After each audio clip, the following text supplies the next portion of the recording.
ખેડૂત ભાઈઓ આપણા પાકેલા માલનો વેપાર કરતા પહેલા અને એમાં પણ ખાસ કરીને કપાસ, જીરું, મગફળી, તલ આવી જે ખૂબ કિંમતી પેદાશો છે આપણી, એનો વેપાર કરતા પહેલા વેપારી અંગે પૂરતી ખાતરી કરી લેવી આ જેટલી અગત્યની બાબત છે એ ક્યારેક ક્યારેક આપણે ચૂકી જતા હોઈએ છીએ અને ન ચૂકી જવાય એના માટે અને એટલા માટે અગાઉ આપણે લગભગ દોઢેક મહિના પહેલા એક વિડીયો અપલોડ કરેલો અને એમાં આપણે કેવા રૂપમાં છેતરાઈ શકીએ છીએ એની પણ વાત કરેલી. હવે અત્યારે એક એવો દાખલો આપણી સામે આવ્યો છે, એક એવો મુદ્દો આપણી સામે આવ્યો છે કે એની જે ગંભીરતા છે એ ગંભીરતા આપણને ફરી એક વખત આ મુદ્દા પર વિડીયો બનાવવા માટે પ્રેરી રહી છે. મિત્રો, તો આજે આપણે ખેડૂતની સાથે કેવા રૂપમાં છેતરપિંડી થતી હોય છે અને થઈ રહી છે એની ચર્ચા આ વિડીયોમાં કરીએ છીએ. મિત્રો, ખાસ કરીને કપાસના વેપારમાં કેટલા છેતરાઈ જતા હોઈએ છીએ એની વાત આપણે આ વિડીયોમાં કરીએ છીએ. મિત્રો, તો આપ સૌ આ વિડીયોમાં બન્યા રહેજો. નમસ્કાર ખેડૂત મિત્રો, જય કિસાન, જય ભારત. ખેડૂત મિત્રો, આપણે જે માલમાં જે પાકેલી આપણી જે પેદાશ છે એમાં જેમ એને પેદા કરવા માટે પૂરતી મહેનત કરીએ છીએ એવી જ રીતે એના વેચાણ વખતે પણ થોડીક કાળજી લઈએ અને એ જે વેપારીની સાથે આપણે કામ કરીએ છીએ એ વેપારીના બજારમાં અહેવાલો શું છે અને એ વેપારી ખરેખર વેપાર કરવા માટે માલ લઈ જાય છે કે આપણને છેતરવા માટે માલ લઈ જાય છે એની પણ આપણે એટલી જ કાળજી રાખવી જરૂરી હોય છે. મિત્રો, હવે અત્યારે બોટાદ જિલ્લાના એક સમાચાર આપણને જે જાણવા મળી રહ્યા છે એ આપણને સૌ ખેડૂતોને, સમગ્ર ખેડૂત સમુદાયને એક પ્રકારે ચિંતા પ્રેરક છે. મિત્રો, બોટાદ જિલ્લાનું એક ગામ છે જેનું નામ છે ચકમપર અને એ ગામના બે ખેડૂતો, એક ખેડૂતે 2400 મણ કપાસ અને એ જ ગામના બીજા એક ખેડૂતે જે એમના પરિવારમાંથી છે એમણે પોતાનો 2800 મણ કપાસ,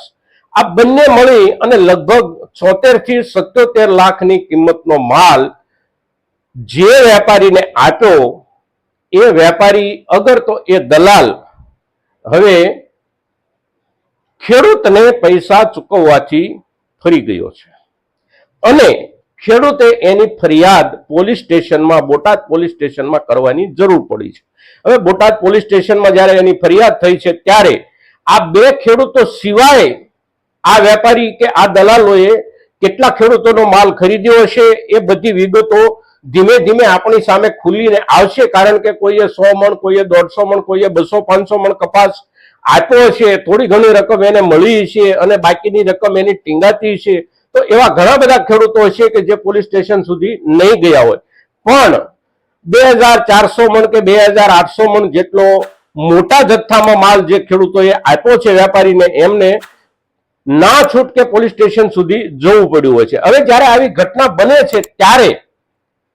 આપણે વિચારવાનું એ છે કે આપણે માલ પકવતી વખતે જેટલી મહેનત કરીએ છીએ એટલી મહેનત વેચતી વખતે વેપારીઓ જે છે એનું જે બેકગ્રાઉન્ડ છે એને ચકાસવામાં કરીએ છીએ કે કેમ. માર્કેટ યાર્ડમાં આપણે જઈએ છીએ તો ત્યાં જે પેઢી મારફત આપણે માલ વેચીએ છીએ એ પેઢી સાથે આપણા કોઈ સંબંધો હોય, એ પેઢી સાથે આપણો જૂનો વ્યવહાર હોય, એ પેઢીનો આપણને પૂરો પરિચય હોય તો એમાં કોઈ પ્રશ્ન આપણને મોટા ભાગે ઉપસ્થિત નથી થતો. પણ ગામડે બેઠા જ્યારે આપણે માલ આપીએ છીએ ત્યારે જે દલાલો કે જે વેપારીઓ આપણા સુધી આવે છે એ વેપારીઓ અને એ દલાલોમાંથી કેટલાક લોકો માત્ર ને માત્ર છેતરપિંડી કરી જવાના હિસાબથી જ આપણી પાસે આવતા હોય છે અને તેથી એવા લોકો કાં તો પૈસામાં આપણને છેતરે છે